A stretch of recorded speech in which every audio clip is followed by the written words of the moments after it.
మొట్టమొదటిగా యుగ సమాప్తి ఎలా జరగబోతుంది? 1 తెగులు వల్ల, 2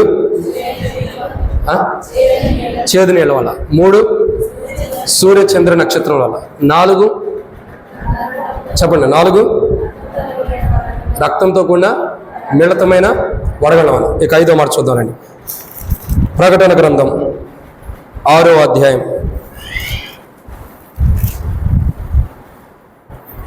ప్రకటన గ్రంథం 6వ అధ్యాయము 17వ వచనం.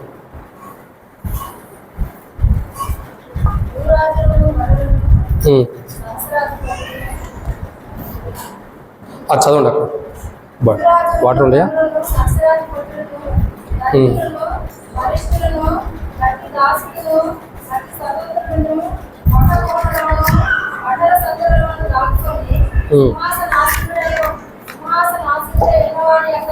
చాలా అక్క. ఇక్కడ రాయబడిన మాట ఏంటంటే ప్రకటన గ్రంథం 6వ అధ్యాయం 17వ వచనం. ఏమని రాయబడుతూ వచ్చిందండి? ఒక మాట శ్రేష్టకరమైనదిగా మీరు అర్థం చేసుకోండి. 6వ మాట, గొర్రెపిల్ల మహాదినముతో యుగ సమాప్తి అవబోతుంది. ఎలా అవబోతుందండి? గొర్రెపిల్ల యొక్క మహాదినముతోనండి. యుగ సమాప్తి ఎలా జరగబోతుందంటే గొర్రెపిల్ల యొక్క మహాదినం. ఆ గొర్రెపిల్ల యొక్క మహాదినమున ప్రజలందరూ అంటున్నారంట. ఏమంటున్నారు అక్క? చూడండి, అక్కడ రాయబడిన మాట చూసినట్లయితే చాలా భయంకరంగా ఉంది. ఏమని?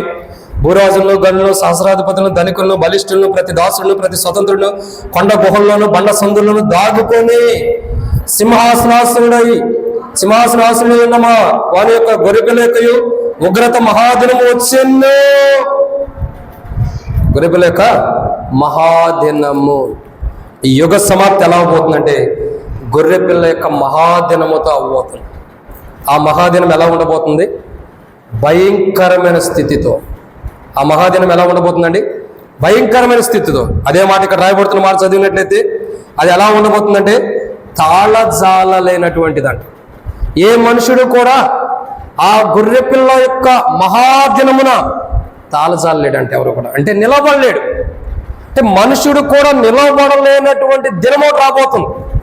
మనుషుడు కూడా తాళజాలంటే దేవుని సన్నిధిలో నిలబడలేడు, దేవుల్లో నిలబడలేడు, చివరికి దేవుని యొక్క ఉగ్రతలో కూడా నిలబడలేడంట.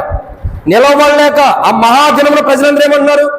పర్వతాల దగ్గర పరిగెడుతున్నారు, ఇంకా కొండల దగ్గరికి వెళ్తున్నారు. ఇల్లు అంటున్నారు, అయ్యా కొండలారా, గొర్రెపిల్ల యొక్క మహాదినం వచ్చింది. ఇది ఎలాంటిదంటే యుగ సమాప్తిది. ఈ మహాదినం ద్వారా యుగ సమాప్తి జరగబోతుంది. కాబట్టి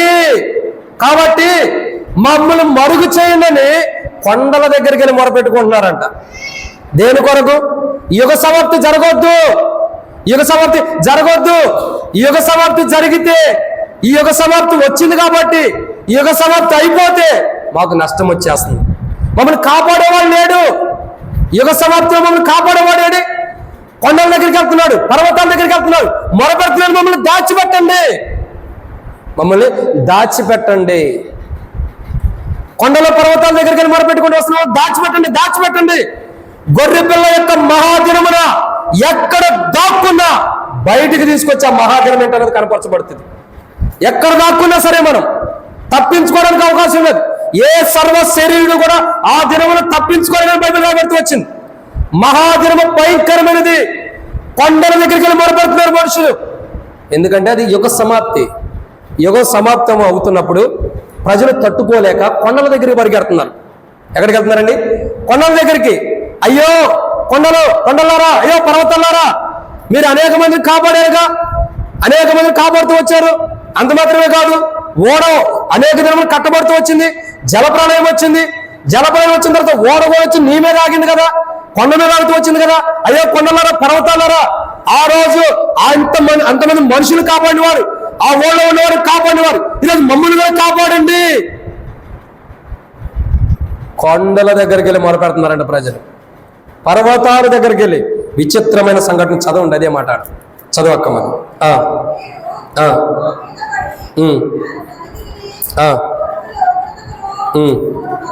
చాలా ఏమంటున్నారండి? మా మీద పడండి. మీరు ఎవరి మీద పడమంటున్నారు? మా మీద పడండి, మా మీద పడిపోండి. ఎవరో చెబుతున్నారంటే పర్వతాలకు సంబోధిస్తున్నారు, కొండలకు చెబుతున్నారు, బండలకు చెబుతున్నారు. మా మీద పడండి, ఆ ఉగ్రత దినం ఆపేసేయండి, ఆ మహాదినం ఆపేసేయండి. ఎందుకంటే ఆ మహాదినము భయంకరమైనది. అయ్యో కొండలారా, అయ్యో పర్వతాలారా, అయ్యో బండలారా, మమ్మల్ని దాచండి. ఈ భయంకరమైనటువంటి స్థితి నుండి మమ్మల్ని కాపాడేవాడు లేడు. ఒకప్పుడు ఆ గొర్రె పిల్ల చెప్పాడు, మేము వినలా. ఒకప్పుడు దీనుడిగా వచ్చాడు, గొర్రె పిల్ల స్వభావం ధరించుకుని వచ్చాడు, చెప్పాడు వినలేదు. ఎన్నో వార్తల నుండి వచ్చే మనసు మారలేదు, వాతమేమైన మనస్సాక్షి మారే ఉంది. ఈరోజు నష్టపోతున్నా ప్రభువా అని మొరపెట్టుకోవడానికి కూడా అవకాశం లేదు. ప్రభువాని మొరపెట్టడానికి కూడా ప్రభువా అని పిలిచి ప్రతివాడు చెప్పేశాడు, అప్పుడే చెప్పేశాడు. ఇంకేమంటున్నాడు? మరికొందరు అక్కలు వచ్చారు, బుద్ధి కలిగిన వారు వెళ్ళిపోయారు తన రాజ్యానికి. మరొక గ్రాండ్ వెల్కమ్ తీసుకుని వచ్చిన కొంతమంది సహోదరులు ఉన్నారు. చాలా గ్రాండ్ వెల్కమ్ వాళ్ళ కోసం ఉంది. వచ్చారు, తలుపు దగ్గరకు వచ్చి అంటున్నారు, ఇంకా అనుకున్నారు మేము కూడా విశ్వాసమే కదా, మేము కూడా దేవుని బిడ్డలమే కదా, మేము కూడా ఒట్టి చెరుకులు పలా మందిరానికి విశ్వాసమే కదా, మేము కూడా వస్తున్నాము, మా కొరకు తలుపులు తీయండి, గోడలు బద్దలు కట్టండి, డోర్లు తెరవండి. నేను వస్తుంటే తలుపేస్తారా, తీయండి బయటికి. ఆ స్థితి అనుకుంటావేమో. అంటున్నారు మాకు కూడా తలుపుది. మీరెవరో నాకు తెలియదు. మత్తయి సువార్త 25వ అధ్యాయము 12వ వచనం. అంతటా తలుపు వేయబడెను.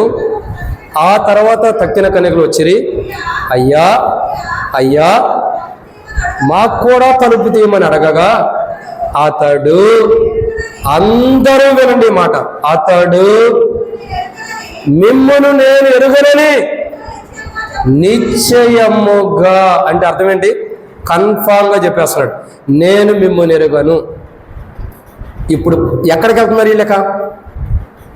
నేను మిమ్మల్ని ఎరుగనని చెప్పేశాడు. ఇప్పుడు వీళ్ళు ఎక్కడ పరిగెత్తాలి మరి? పర్వతాల దగ్గరికి పరిగెట్టాలిక. ఒకప్పుడు ఊళ్ళో నూనె తెచ్చుకోవడం పరిగెట్టారు కదా, ఎక్కడ నూనె దొరికిద్దా, ఎక్కడ దేవుడు విశ్వాసయుతం దొరికిద్దా పరిగెట్టుకుంటూ వెళ్ళారు కదా. ఇప్పుడు ఎక్కడ పరిగెట్టాలి వాళ్ళు? కొండలు పర్వతాల దగ్గర పరిగెత్తాలి. ఎందుకని? మమ్మల్ని కాపాడండి. సిద్ధపడమంటే సిద్ధపాటు లేదు. ఇదిగో నేను వస్తున్నానని చెప్పాడు, త్వరగా వస్తానన్నాడు. మేఘాలు నేను వస్తున్నాడు, ప్రాణంగా మీరు 12 అంటాడు. ఇదిగో నేను త్వరగా వచ్చుచున్నాను, వారి క్రియ ప్రతి వారికి ఇచ్చిన నేను సిద్ధపడుతున్న జీతం యుద్ధం ఉందన్నాడు. అపోస్తలుడైన పౌలు హెబ్రీయులకు రాసిన పత్రిక 10:30 అన్నాడు. పౌలు అన్నాడు, వచ్చుచున్నవాడు ఆలస్యం చేయకుండా వస్తున్నాడు. ఇన్ని కోణాల్లో వస్తున్నాడని తెలియపరుస్తుంటే, ఇంతగా నేను త్వరగా వస్తున్నానని చెప్తుంటే ఇంకా ప్రజల్లో అశ్రద్ధ ఉంది కాబట్టి చివరికి కొండల దగ్గర పరిగెడుతున్నారు. కొండ లాంటి ప్రభువుని విడిచిపెట్టి ఆ బండ క్రీస్తే, దాహం తీర్చిన క్రీస్తే, ప్రజలు కాపాడుతున్న క్రీస్తే, ఉగ్రత నుండి కాపాడుతున్న క్రీస్తే, అసలైనటువంటి ప్రభువుని విడిచిపెట్టి భౌతికమైన కొండల దగ్గరికి, రాళ్ళ దగ్గరికి, గుట్టల దగ్గర పరిగెడుతున్నారు, పర్వతాల దగ్గరికి. మమ్మల్ని కాపాడేవాడిని విడిచిపెట్టి వెనకెవరు సామెత చెప్పారు. ఏంటా సామెత చెప్పిన? చేతులు గాలిన తర్వాత, బాగా తెలుసు మనందరికి, చెప్పండి. చేతులు గాలిన తర్వాత అదే జరుగుతూ వచ్చింది. చివరిలో మన జీవితాలు అదే జరగబోతుంది, సమాప్తం అయిపోతుంది. యుగ సమాప్తి అలాగే జరగబోతుంది. ఎందుకంటే అంతా పోయిన తర్వాత కొట్టుకుంటే ఉపయోగం లేదు. సిద్ధపాటు అని మాట్లాడుతున్నందుకు. ఎందుకంటే ఆయన ఏదో ఖాళీగా ఉన్నాడని కాదు, మనకు అవసరమని మాట్లాడుతూ వస్తున్నాడు, మనకు అవసరమని మాట్లాడుతున్నాడు. గొర్రెపిల్ల మహాదినము, సిద్ధపడిన వారు కొండల వైపు ఇంకా పర్వతాల వైపు చూడవసరలా. కొండల కంటే పర్వతాల కంటే శ్రేష్టకరమైన వాడైన ప్రభు వైపు చూస్తారు, వెళ్ళిపోతారు వాళ్ళు. అలా లేకుండా విడవబడిన వారు ఈ యుగ సమాప్తిలో ఉండబోతున్నారు. వారి చరిత్ర, కొండల దగ్గరికి విడవబడిన వారు వెళ్ళి పరిగెట్టుకుంటూ వెళ్తున్నారు. అసలు విడవబడ్డం అంటే మన చరిత్ర అయిపోయినట్టే. ఇంకా విడవబడిన తర్వాత ఇంకెక్కడికి వెళ్ళిన ఉపయోగం ఉంది? సంఘముగా ఎత్తబడాల్సిన మనం విడవబడ్డామంటేనే అక్కడితో ఎండ్ అయిపోయినట్టే మన జీవితం. ఇక లేదు, ఇక పరలోక రాజ్యం ఉంది, మళ్ళా వస్తాడు, మళ్ళా తీసుకెళ్తాడని ఆలోచన పెట్టుకోవద్దు. ఒకేసారి వచ్చాడు, రక్షణ ఇచ్చాడు, మరోసారి వస్తున్నాడు, సంఘాన్ని మధ్యాకాశానికి మధ్యాకాశం సంఘం వెళ్తుంది, సంఘం మధ్యాకాశానికి వెళ్ళిన తర్వాత సంఘంతో కూడా భూమి మీదకి వస్తాడు, తిరిగి మళ్ళా తీసుకెళ్లి పరలోక రాజ్యం ఇస్తున్నాడు. ఇక మరలా వచ్చి వెళ్తాడు. మన ఇంటి చుట్టం కాదు. చుట్టాలు అయితే మన పిల్లలు ఒక కూతురు పెళ్లి చేస్తే ఇంటికి వెళ్ళి పుట్టింటికి మెట్టినింటికి తిరుగుతూ ఉండేటట్టు కాదు ఇది. ఒకసారి వచ్చాడు, రక్షణ ఇచ్చాడు. మరోసారి మధ్యాకాశానికి వస్తున్నాడు, సంఘాన్ని తీసుకుని సంఘం అక్కడికి వెళ్తుంది, సంఘం బహుమానిస్తున్నాడు, పెళ్లి వింత అవుతుంది, సంఘం తీసుకుని భూమి మీదకి వస్తున్నాడు, సాతాను యుద్ధం జరుగుతుంది, 1000 ఏళ్ళు సాతాను బంధించబడుతుంది, క్రీస్తు రాజ్యం వెళ్ళబోతున్నాడు, పరలోక రాజ్యంలో మనం ఉండబోతున్నాం. ఎండ్ ఆఫ్ జరిగేది ఇదే. ఇవన్నీ జరగబోతున్నాయి. కానీ వీటిల్లో మనం ఎలా ఉంటామంటే అశ్రద్ధ కలిగి ఉన్నాం. జాగ్రత్త, మహాదినం భయంకరమైన ఈ యుగ సమాప్తి గొర్రెపిల్ల యొక్క మహాదినముతో అవ్వబోతుంది. ఎలా అవ్వబోతుందండి? గొర్రెపిల్ల యొక్క మహాదినము. ఆ దినం ఎలా ఉంది? కొండలు పర్వతాల దగ్గరికి వెళ్ళి మొరపెడుతున్నారు అందరూ. నిష్ప్రయోజకమైన సమయము. ఎందుకంటే ఆ దినం అంత భయంకరం. ఇంకా దాని గురించి, ఆ మహాదినం గురించి చెప్పాలంటే 7 పాయింట్లు సపరేట్గా ఉంటాయి. కానీ ఇప్పుడే చెప్పకూడదు, ఈసారి వచ్చినప్పుడు చెప్పచ్చు. కాబట్టి అంత భయంకరమైన మహాదినము, అటువంటి మహాదినముతో యుగ సమాప్తం జరగబోతుంది. ఇది ఎన్నో మాట? 5. ఇక 6వ విషయం చూద్దానండి. 6వ మాట, ప్రకటన గ్రంథము 6వ అధ్యాయం 15-17 వచనాలు. ప్రకటన గ్రంథము 6వ అధ్యాయం 15 చదవండి. సరే, చివరిలో చదవండి. గొర్రెపిల్ల యొక్క ఉగ్రత మహాదినము వచ్చెను, దానికి తాళజాలు వాడెవడు? మీరు మా మీద పడి ఆయన సన్నిధికి గొర్రెపిల్ల ఉగ్రతకును మమ్మును మరుగు చేయుడి.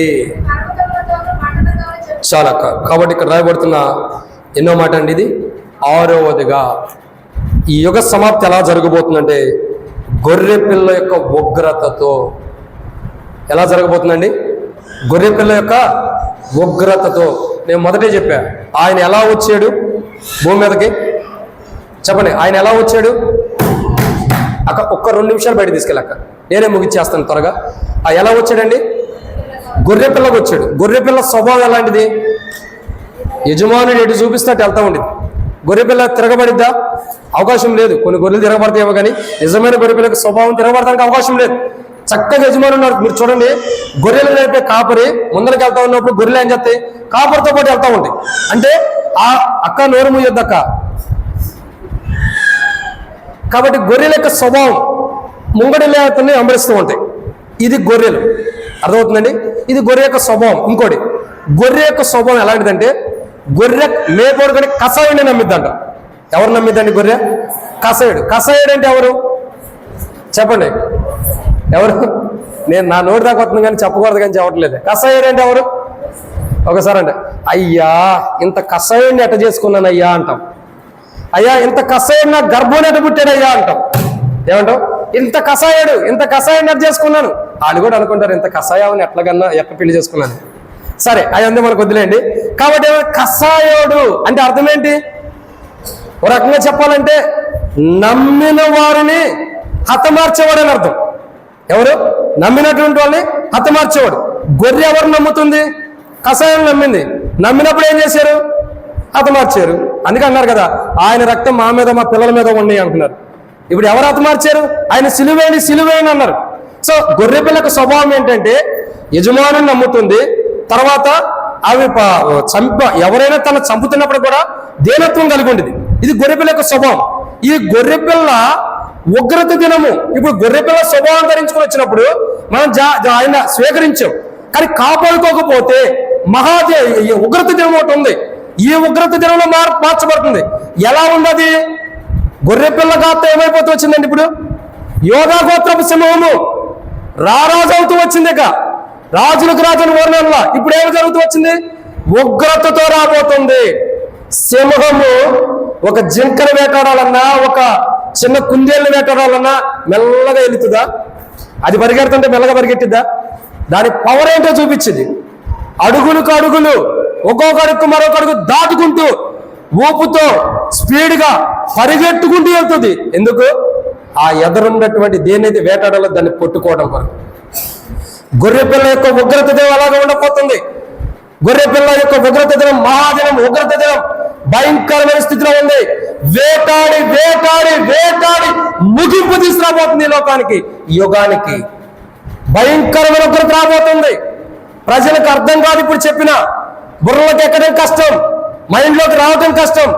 ఆ ఉగ్రత దినమో ఎవరూ తట్టుకోలేరు. అసలు దాచండి మొర పెడుతుంటే కూడా సైలెంట్ అయిపోతున్నారు బండలు కూడా. కొండలో పర్వతాలు కూడా మౌనం ఉంటున్నాయి. ఇంకా విషయం చెప్పమంటారా? 15 వచ్చిన 14 వచ్చిన చదివితే పైన చదవండి అన్నమాట. మరియు ఆకాశమండలం చుట్టబడిన గ్రంథము వలె తొలగిపోయాను. ప్రతి కొండయు ప్రతి దీపము వాటి వాటి స్థానములు, చూడండి ఏమవుతుంది, స్థానాలు కూడా తప్పిపోతున్నాయంట. పర్వతములు, తర్వాత కొండలు, ద్వీపములు, వాటి వాటి స్థానాలు కూడా తప్పిపోతున్నాయి, జరుగుతూ వస్తున్నాయి. వీటన్నిటి కారణం ఏంటి? ఇదే యుగ సమాప్తి. పర్వతాలు దేవుని యొక్క ఉగ్రతకి తమ స్థానాలు కూడా, కొండలు కానీ పర్వతాలు కానీ ద్వీపములు కానీ తమ స్థానాలు కూడా జరపబడుతూ వస్తున్నాయి. జరపబడిన దానికి ఒక్క ఎగ్జాంపుల్ చెప్పి నేను ముగిచ్చేస్తాను. ఒక్క మాట. ఎన్నో మాట అండి ఇది చెప్పేది? అయితే ముగించను. ఎగ్జాంపుల్ దీని వరకు చెప్పి ముగిచ్చేస్తా. ఎందుకంటే అన్న చెప్పాడు మీ ఇష్టం అన్నాడు. ఒకసారి కాబట్టి వచ్చేది మళ్ళీ వత్తవరం తెలియదు కాబట్టి ముగిచ్చేస్తా. ఒకే మాట. పర్వతాలు లేదంటే కొండలు కానీ స్థానాలు తప్పితే ఏమవుతుంది? సరే, పర్వతాల కొండల గురించి మనం ఎప్పుడు చూడలేదు కాబట్టి ఒక్క సన్నివేశం బైబిల్ ప్రకారం మన యొక్క ఆత్మీయ నేత్రాలతో చూసిన ఒక అనుభవం ఉంది. ఎక్కడ? సంసోను దగ్గర.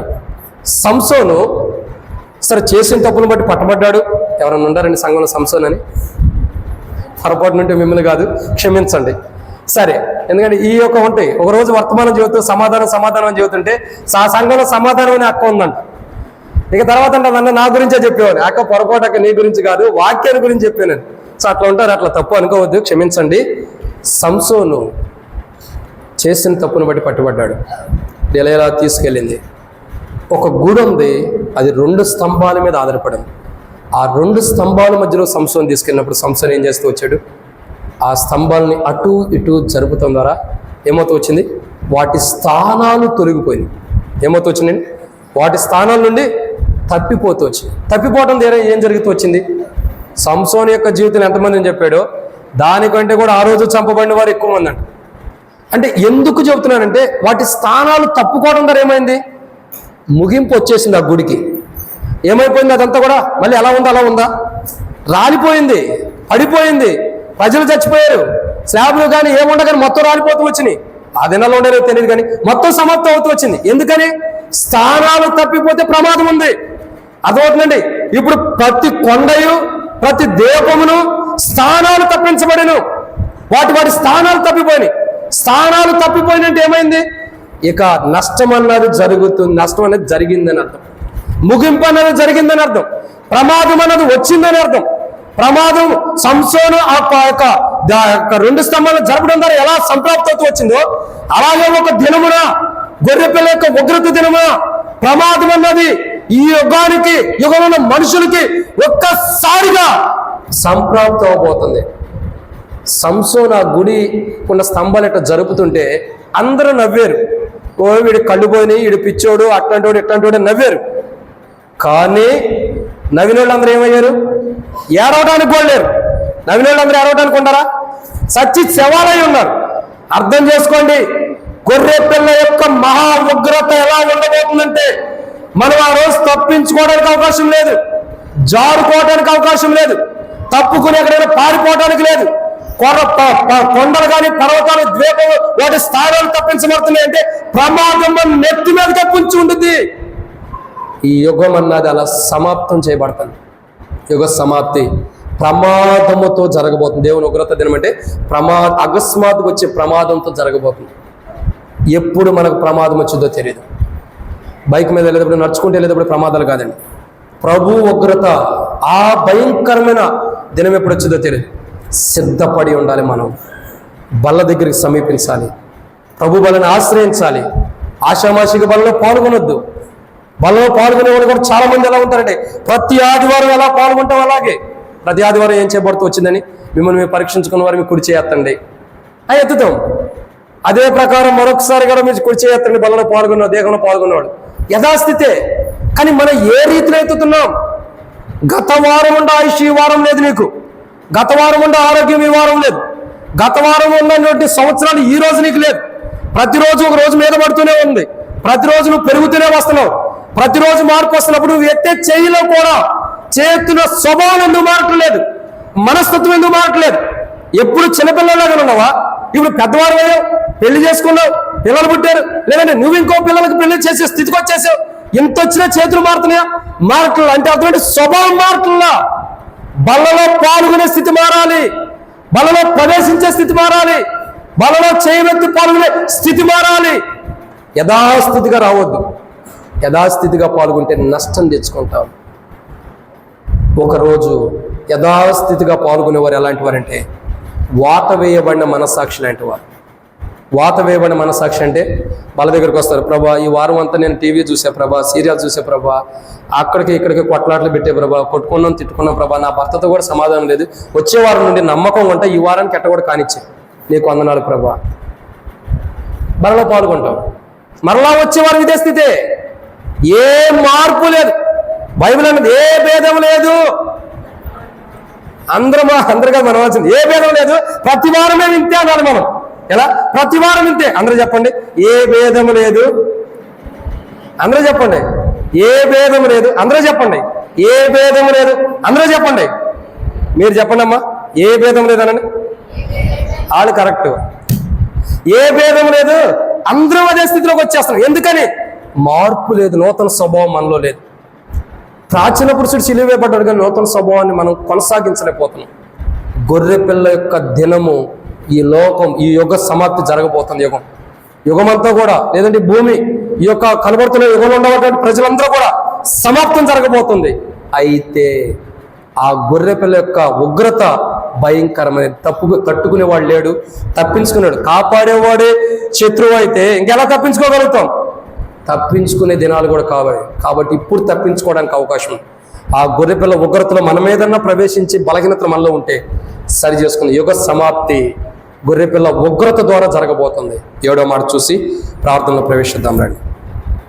ప్రకటన గ్రంథం 7వ అధ్యాయం 1వ వచనం.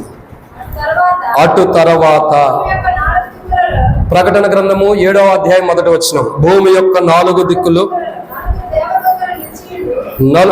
నలుగురు దేవదూతలు నిల్చుండిరి. భూమి మీదనైనను, సముద్రం మీదనైనను, ఏ చెట్టు మీదనైనను గాలి వేచకుండానట్లు భూమి యొక్క 4 దిక్కుల వాయువులను. అర్థం చేసుకోండి, విచిత్రమైన సందర్భం. ఆరంభంలో అడుగుతూ వచ్చా, మళ్ళీ ఇప్పుడు అడుగుతున్నా. కోవిడ్ ద్వారా ఎంతమంది చనిపోయి ఉంటారు? మన ఊర్లో ఎవరైనా చనిపోయారా? ఇక్కడ ఈ ఊర్లో కొందరు గొప్ప చనిపోయి ఉంటారు. చాలా రోజులు అవుతుంది కాబట్టి మనం కూడా మర్చిపోయాం. ఎందుకు కోవిడ్ ద్వారా ఎక్కువ మంది చనిపోయారు చెప్పగలుగుతారా? ఎందుకు చనిపోతూ వచ్చారు? గాలి ఆడక, శ్వాస పీల్చుకోలేక. అవును కదా, ఆక్సిజన్ దొరక్కే చాలా మంది చనిపోయారు కదా. ఇప్పుడు కోవిడ్ వచ్చిన వాళ్ళు బ్రతకడానికి అవకాశం ఉంది. తట్టుకోగలిగితే, మనోధైర్యం ఉంటే బ్రతకగలుగుతాం. అసలు శ్వాస లేదనుకోండి, ఆక్సిజన్ పెట్టి తీసేసారనుకో, అమ్మ నేను చచ్చిపోతాను, నిజంగా చచ్చిపోతాం. అంతే కదా అనుకునేది. మనం ఆలోచించిన దాన్ని బట్టి మనకు జరుగుతుంది. చాలా మంది ఎందుకు చనిపోయారు? ఆక్సిజన్ లేక. కొన్ని హాస్పిటల్లో అయితే ఆక్సిజన్ పెట్టే ఉన్నారు, ఆక్సిజన్ అయిపోవడం ద్వారా కొన్ని చనిపోయిన వారు ఉన్నారు. కొన్ని ప్రాంతాలు అయితే ఆక్సిజన్ తీసి మరొక దానికి పెట్టే లోపల కూడా చనిపోయిన వాళ్ళు ఉన్నారు. దీని అంతటి కారణం ఏంటి? గాలి. ఆక్సిజన్ అంటే అర్థం ఏంటి? ఆక్సిజన్ అంటే గాలే కదా, ఆ గాలి. ఇప్పుడు ఏం జరుగుతుంది బైబిల్లో? యుగ సమాప్తి ఎండి ఎలా అయిపోతున్నాడు దేవుడు అంటే చాలా విషయాలు అంటే ఈ రోజుకి మన జీవితంలో గాలిని ఏం చేస్తున్నాడు చెప్పండి. ఆ మాట అందరూ చదవండి, ఒక్కరు కాదు. బైబిల్ ఉన్నవారు వృద్ధాప్యంలో కానీ, వృద్ధాప్యంలో కూడా కాదు, చదువు రాని వాళ్ళు తప్ప చదువు రాగలిగిన వాళ్ళందరం చదువుతాం. ప్రకటన గ్రంథం 7వ అధ్యాయం 1వ వచనం. నా ముఖం ఇంకా చూడొద్దండి, అందరం బైబిల్ ఇంకా చూద్దాం. ప్రకటన గ్రంథం 7 1వ వచనం.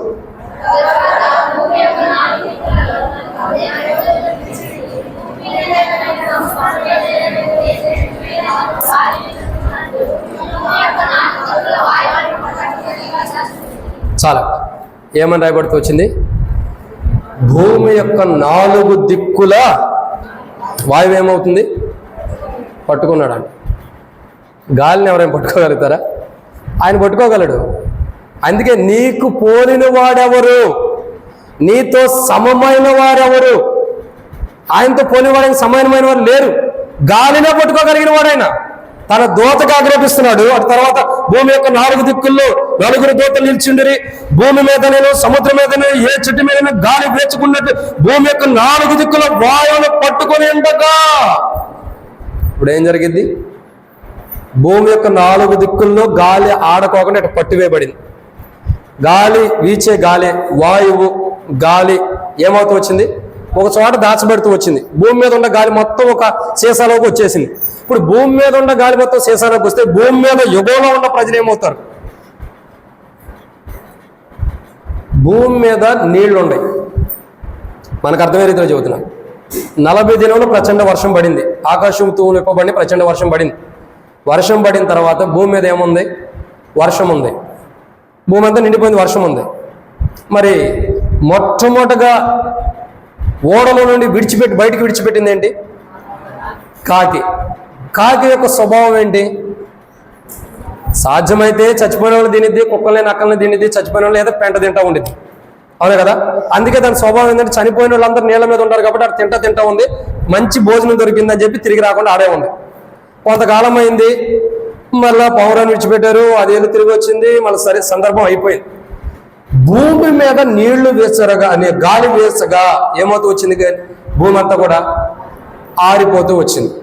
ఇదే సందర్భాన్ని ఇంకా కొద్దిగా మనం కూడా చూస్తే నిర్గమాకాండంలో చూసినట్టయితే 14వ అధ్యాయంలో మోషే ఎర్ర సముద్రం దగ్గరకు వచ్చినప్పుడు ప్రార్థించగా నీళ్లు గోడలుగా చేయబడి ఇశ్రాయేలు ప్రజలు ఏం చేశారు? ఆరిన నేలన నడుచుకుంటూ వెళ్ళారు. అంటే భూమి ఏమవుతూ వచ్చింది?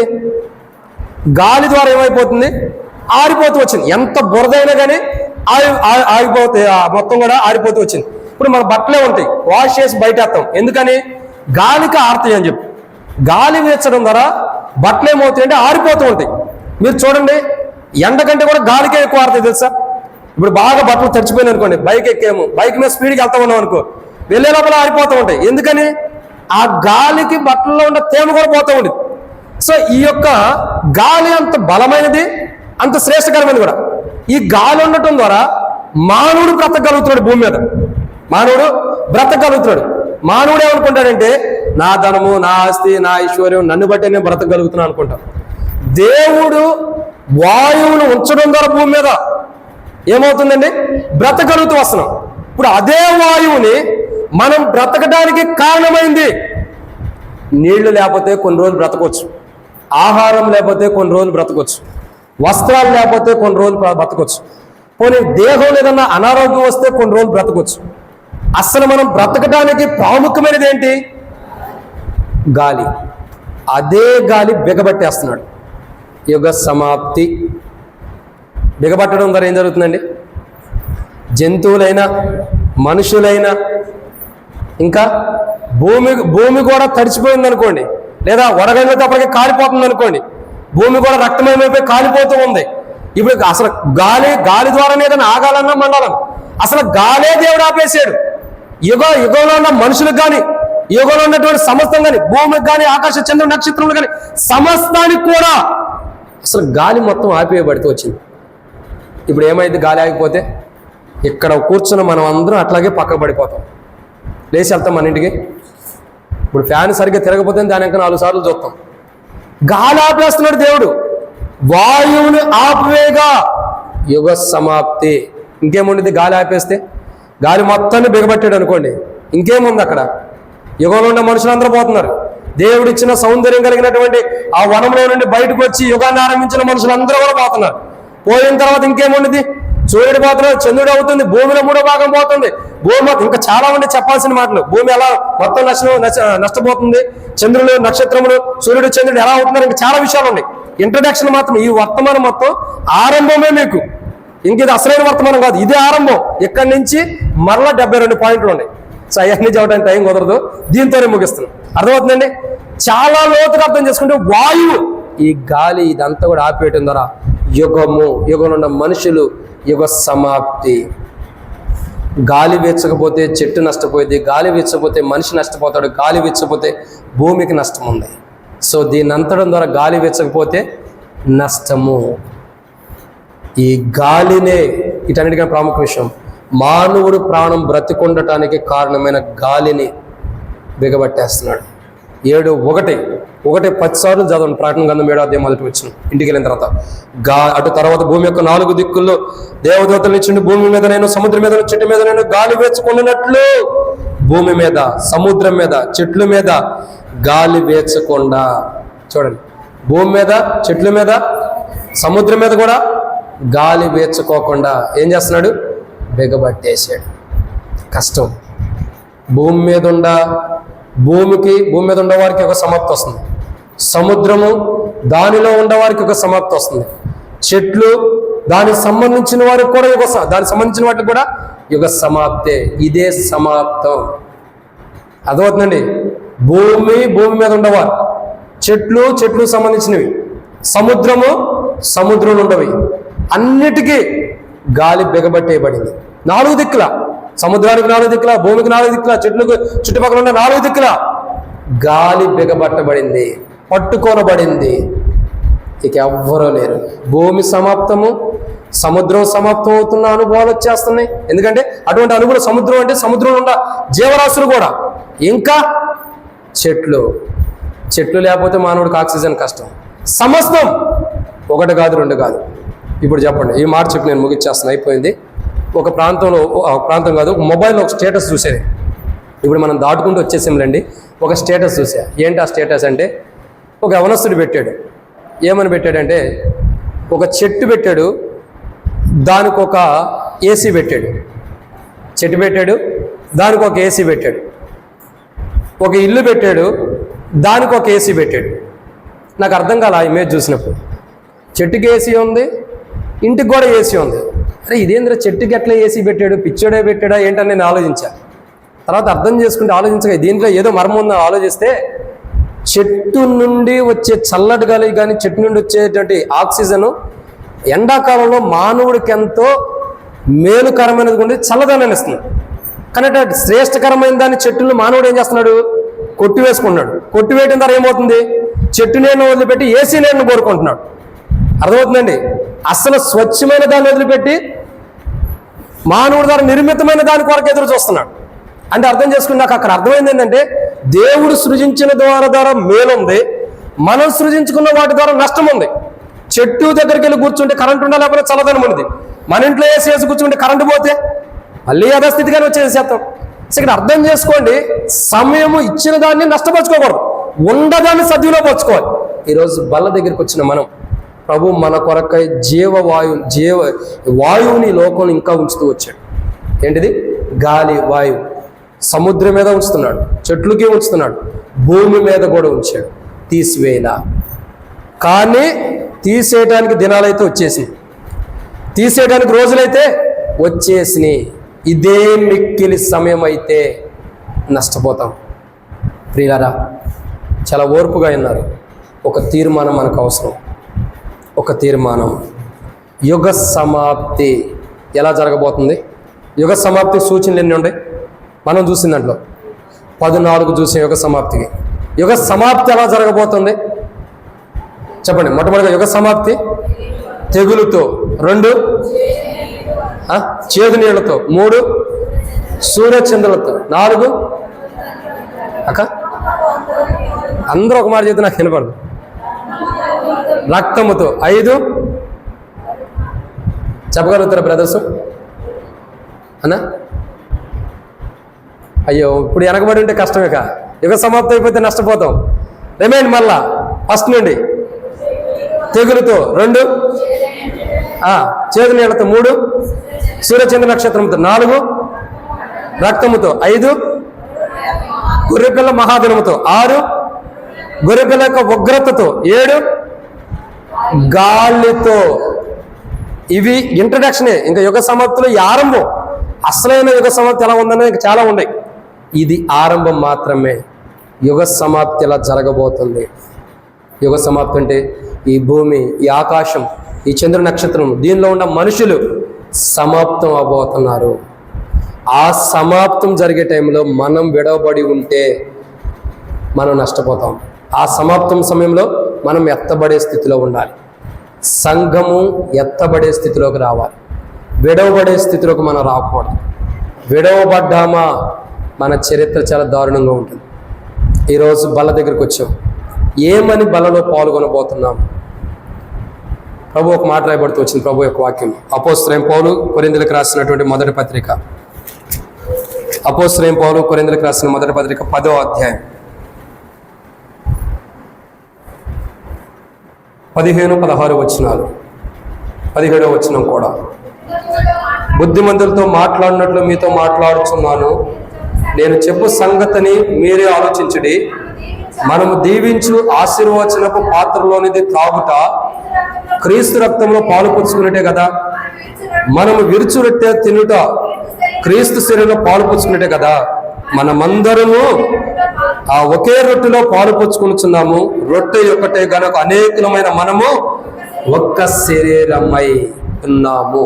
తర్వాత అపోస్తలుడైన పౌలు హెబ్రీయులకు రాసిన పత్రిక, కొరింథీయులకు రాసిన మొదటి పత్రిక 11వ అధ్యాయం 23 వచనం, నేను మీకు అప్పగించిందని ప్రభువులను పొందితిని. ప్రభువైన యేసు తాను అప్పగించబడిన రాత్రి ఒక రొట్టెనెత్తుకొని కృతజ్ఞతాస్తుతులు చెల్లించి దాన్ని విరిచి, ఇది మీ కొరకైన నా శరీరం, నన్ను జ్ఞాపకం చేసుకున్నది ఏం చేయడం చెప్పాను.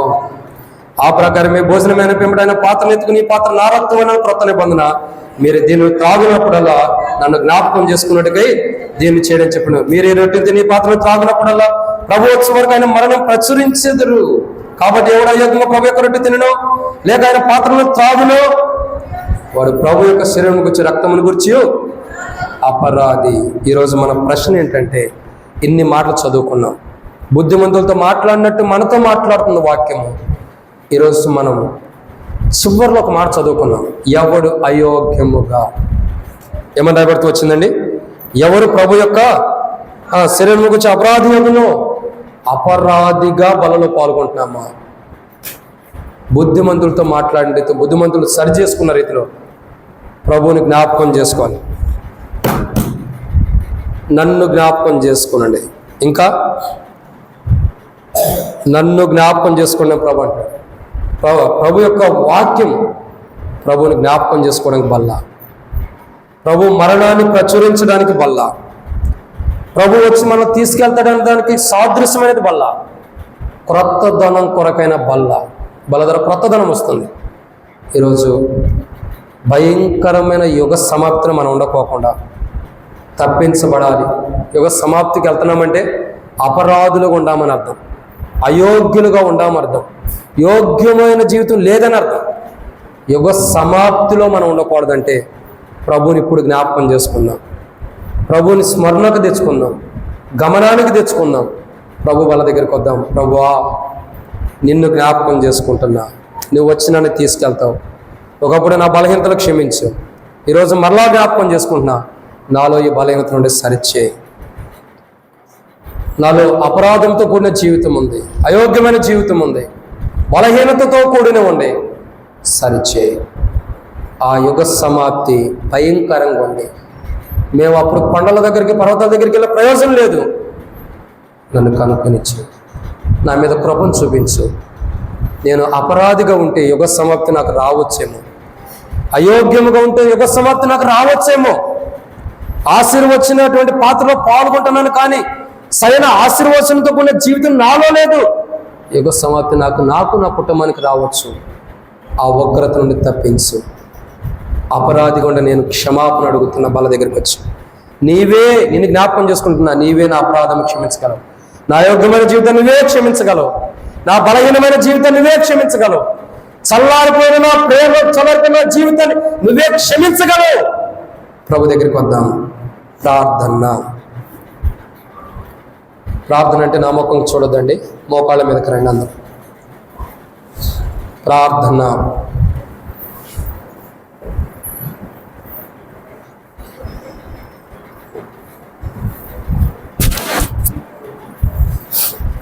అటు ఇటు చూడొద్దు. విలువైన సమయం. వాస్తవానికి విజయవాడ స్పెషల్ మీటింగ్లకు వచ్చాను. అనుకోని రీతిలో రాత్రి దేవుడు ఇక్కడికి నడిపిస్తూ వెళ్ళాలని చెప్పి దేవుడు మాట్లాడుతూ దైవదాసులా తెలియపరచబడుతూ వచ్చింది. మీ మధ్యలోకి అసలు ఈరోజు రావాల్సింది కాదు.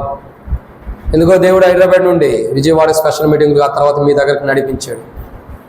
ప్రత్యేకంగా ఎందుకు తీసుకొచ్చాడో తెలీదు. ఒక్కసారి మనల్ని మనం పరీక్షించుకుందాం. ప్రభుని అడుగుదాము. ప్రభువా, ఈరోజు నీ దాసుని మా మధ్యలో తీసుకొచ్చి ఈ వాక్యం ద్వారా మాతో మాట్లాడావు. నాలో ఈ బలహీనతలు ఉన్నాయి, నేను అపరాధిగుంటూ వస్తున్నాను, అయోగ్యమైన జీవితం నాలో ఉంది. ప్రేమ చల్లారిపోయినటువంటి జీవితం నాలో ఉంది. అయితే ఇవన్నీ కలగలిపినప్పుడు, సరైనటువంటి ఆశీర్వాదంతో కూడిన జీవితం నాలో లేనప్పుడు, భయంకరమైనటువంటి ఉగ్రత, గొర్రెపిల్ల ఉగ్రత, మహాదినము, గాలి ఆపబడిన దినము, దేవా భయంకరమైన స్థితి, యుగ సమాప్తం అవబోతుంది. ఈ యుగ సమాప్తిలో నేను ఉండకోకుండా, ఈ యుగ సమాప్తిలో నాతో పాటు ఉన్న విశ్వాసం ఉండకోకుండా, ఈ యుగ సమాప్తిని ప్రాంతంలో ఉన్న వారు ఉండకోకుండా నన్ను క్షమించు, నా బలహీనతను క్షమించు, నా పొరపాటు క్షమించు, నా అవిధేయతను క్షమించు ప్రభా. ఈ యుగ సమాప్తిలో నేను ఉండకూడదు. నా బలహీనతలు, నా అవిధేయతలు విడవడిన నా స్థితి ఉంటే యుగ సమాప్తి నాకు కూడా రావచ్చాం, లేదా ఈ రోజు నాకు ముగింపు రావచ్చాం, ఈ రోజు నా జీవితం సమాప్తం అవ్వచ్చు, ఈ రోజు నా జీవితం ముగింపు రావచ్చు. ఎందుకంటే నేను సిద్ధపడలేను, సిద్ధపడమని హెచ్చరిస్తున్న సిద్ధపాటు లేదు, ప్రార్థన జీవితం లేదు, యోగ్యమైన జీవితం లేదు, సమాధానంతో కూడిన జీవితం లేదు, ఇంకా చూసినట్టు ప్రేమ లేని జీవితం ఉంది, ఇంకా చూసినట్టు అయోగ్యమైన జీవితం ఉంది. ప్రభువా నన్ను క్షమించు. నీ బలను ఆశ్రయిస్తున్నా, నీ రక్తాన్ని దగ్గరికి, ప్రభా నీ దేహం దగ్గరికి నేను ఆశ్రయిస్తున్నా. దేవా నీ సన్నిధికి నేను వస్తున్నా. దయచేసి ఈరోజు నీ సన్నిధికి వస్తుండగా నన్ను జ్ఞాపకం చేసుకుని, బల దగ్గరికి వస్తున్నా జ్ఞాపకం చేసుకుని నిన్ను ఆశ్రయిస్తుండగా నా దగ్గరకు వచ్చి వారిని ఏమాత్రం త్రోసివేయనన్నావు. బలహీనతలు, అవిధేయతలు, పొరపాటు నేను నీ దగ్గరకు వస్తున్నా.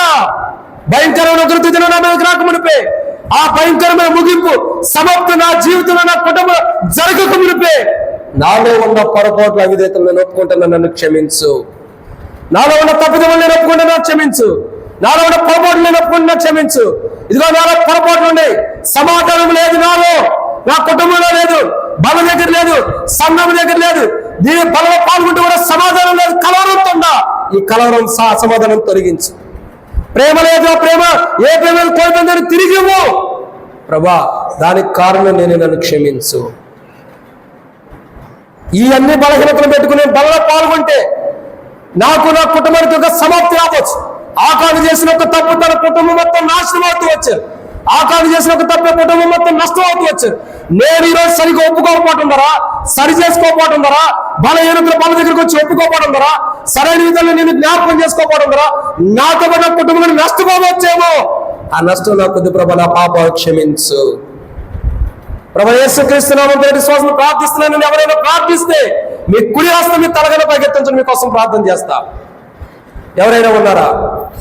మహాదినము రాకమునిపే, ఉగ్రత దినం రాకమునిపే, భయంకరమైన గడియ రాకమునిపే, నీ మీద, నీ కుటుంబం మీద, మన మీద, మన కుటుంబాల మీదకి దేవుని శాపం రాకమునిపే మీ కుడి హస్తం తలగన పైకెత్తి, ఇదిగోనే పాయత్తులుండా సరిచేయండి, సరిచేయబడి ప్రభు వైపు నీ చేయెత్తినేలా నీకోసం ప్రార్థన చేస్తాం.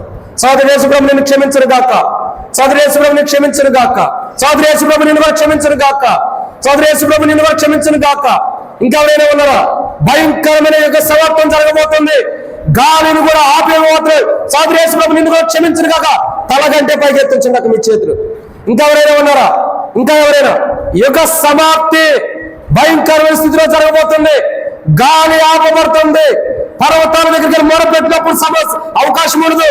ఈ రోజే ఇదే మిత్తులు అనుకున్న సమయం, ఇప్పుడే సరి చేసుకోవాలి. ఇంకో తరుణం వెళ్ళి పర్వతాల కొండల దగ్గరికి వెళ్ళిన తరుణం లేదు. ఇంకా ఎవరైనా ఉన్నారా? ఇంకా ఎవరైనా? ఇదిగో నేను ఆ రోజు కొండల పర్వతాల దగ్గర పరిగెట్టుకు మునిపే నీ బల్ల దగ్గరికి నేను వచ్చి పరిగెట్టిన బలహీనతలు ఒప్పుకున్నా ప్రభువా. ఇంకా ఎవరైనా ఉన్నారా? ఇంకా సోదరి యేసు ప్రభు నిన్ను కూడా క్షమించి మా ఉగ్రత నుండి ప్రభు తప్పించిన గాక, యుగ సమాప్తిలో నేను ప్రభు నిన్ను కాపాడను గాక. ఇంకెవరైనా ఉన్నారా? ఇంకా ఎవరైనా ఉన్నారా? ఇంకా ఎవరైనా? సమయం పోనివద్దు. దుష్టుడైన సాతానుడు తీర్మానం చేసుకోకుండా అడ్డగిస్తాడు, దుష్టుడైన సాతానుడు తీర్మానం చేసుకోకుండా ఆపుతూ ఉంటాడు. అయితే ఈ రోజు హృదయం అనే తలుపు తెరు, త్వరలాగా హృదయం కఠినం చేసుకోవద్దు, హృదయం అనే తలుపు తెరిచి చేయొద్దు. ఇదిగో ప్రభు, ఈ రోజు నేను సిద్ధం అవ్వటానికి ఇష్టపడ్డా.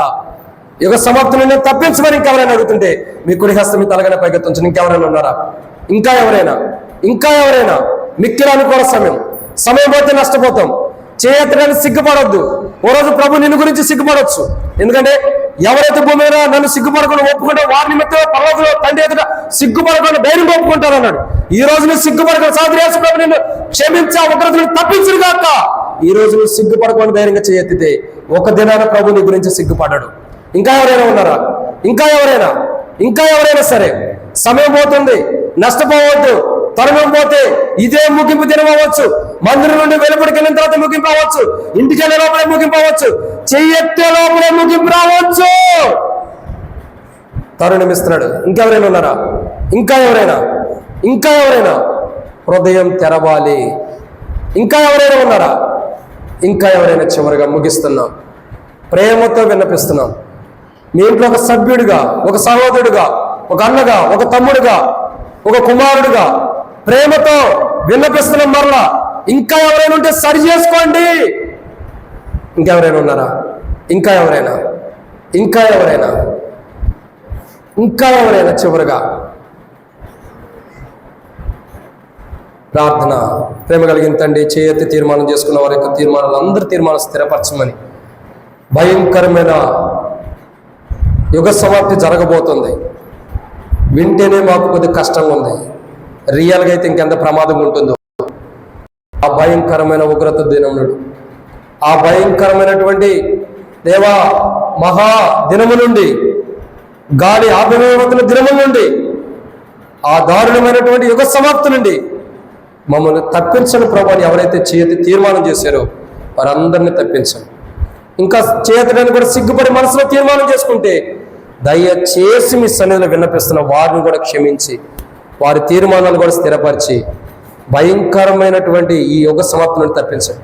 ఒకవేళ ఎవరైనా రాతి హృదయం ఇంకా సరి చేసుకోకుండా అశ్రద్ధగుంటే, బహిరంగ చేతపైన మనసులో తీర్మానం చేసుకోకుండా ఇంకా అశ్రద్ధగుంటే అటువంటి వారిని కూడా మీరు సరిచేయమని, వారి మీద కూడా ఉగ్రత రాకుండా, వారికి కూడా యుగ సమాప్తిలో వారు కూడా ఉండిపోకుండా మరణములో నుండి జీవంలోకి దాటించమని దేవా చేతి తీర్మానం చేసుకున్నారని తీర్మానం స్థిరపరచమని ప్రభువైన యేసుక్రీస్తు నామం పేరటి శ్వాసంతో ప్రార్థించి స్తుతించి అడిగి పెట్టుకుంటున్నాం తండ్రి. ఆమేన్. అట్లాగే మౌనంగా ఉందాం. ఎవరికి వారిని పరీక్షించుకుందాం. ఇది అటు ఇటు చూసే సమయం కాదు. ఇది సమయం చాలా అయింది ఈరోజు, కాబట్టి ఎక్కువ సమయం అయింది. అయినప్పుడు కూడా మనల్ని మనం పరీక్షించుకుందాం, మనల్ని మనం సరి చేసుకుని ప్రభు యొక్క బలలో పాల్గొందాం. అటు ఇటు చూడొద్దు, ఎవరు కూడా లేచి వెళ్ళొద్దు. విలువైన సమయం. ఇంకా బలం చూపిస్తుంటే బల్ల మీ దగ్గరకు వచ్చే లోపల, ప్రార్థించే లోపల కూడా సరి చేసుకొని ఇంకేమైనా కనబడుతుంటే